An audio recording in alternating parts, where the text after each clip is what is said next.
लद्दाख जो हमारा यूटी है वह अभी चर्चा में बना हुआ है।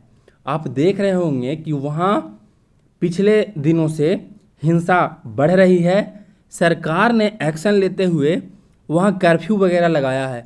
अब आप सोच रहे होंगे कि लद्दाख में ऐसी हिंसा भड़की ही क्यों? क्योंकि वहाँ सोनम वांगचू प्रोटेस्ट कर रहे थे। Sonam Wangchu so called environmentalist हैं, पर्यावरणविद हैं, और वहाँ निर्माण कार्यों पे भी उनकी आपत्ति है, कल्चर को प्रिजर्व वो करना चाहते हैं।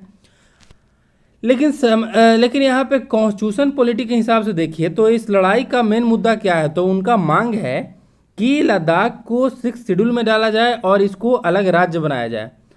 जम्मू कश्मीर से अलग होकर के जम्मू कश्मीर एक यूटी बना, तो जम्मू कश्मीर में विधानसभा भी है, लेकिन लद्दाख में विधानसभा नहीं है। लद्दाख जो है केंद्र शासित प्रदेश है बगैर विधानसभा के। अब उनका मांग है कि हम लोग को 6th शेड्यूल में डाला, यानी कि 6वीं अनुसूची में डाला जाए। अब 6वीं अनुसूची में डालने का उनका, लेकिन सरकार का तर्क है कि 6वीं अनुसूची सिर्फ नॉर्थ ईस्टर्न स्टेट्स के लिए ही कॉन्स्टिट्यूशन में बनाया गया था। 5वीं अनुसूची था मैदानी भागों के लिए और 6वीं अनुसूची था नॉर्थ ईस्टर्न स्टेट्स के लिए। अब है कि 6वीं अनुसूची में अभी कौन कौन राज्य है? तो असम है, मेघालय है, त्रिपुरा है और मिजोरम है। लेकिन सरकार ने उनकी 6वीं अनुसूची में डालने की मांग को स्वीकार नहीं किया। लेकिन क्या सरकार ने उनकी किसी भी मांग को नहीं माना? तो जब उनका मांग था कि हमारे यहाँ प्रशासन ढंग से नहीं हो रहा है, तो सरकार ने पहले क्या किया था कि 2 ही जिला रखा था लद्दाख में, एक लेह और एक कारगिल। अब उसको कर दिया 7। उसमें द्रास, नुब्रा, जास्कर और चांगथा और सामजुटा, ये 2024 में ही सरकार कर दिया है। लेकिन अब उनका बार बार मांग है कि हम लोग को अलग राज्य का दर्जा दिया जाए और हम लोग को 6वीं अनुसूची में शामिल किया जाए, जिससे कि हम लोग, अब 6वीं अनुसूची में शामिल करने पे इतना क्यों जोर दे रहे हैं?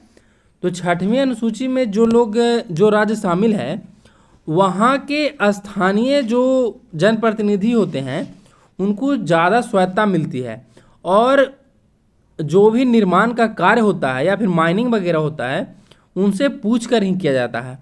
तो इसीलिए वो ऐसा मांग कर रहे हैं। लेकिन सरकार कुछ सिक्योरिटी रीजन से उनकी मांगों पे विचार नहीं कर रही है। लेकिन सरकार भी अपने तरीके से प्रयास कर रही है कि वहाँ का प्रशासन शासन ढंग से चले।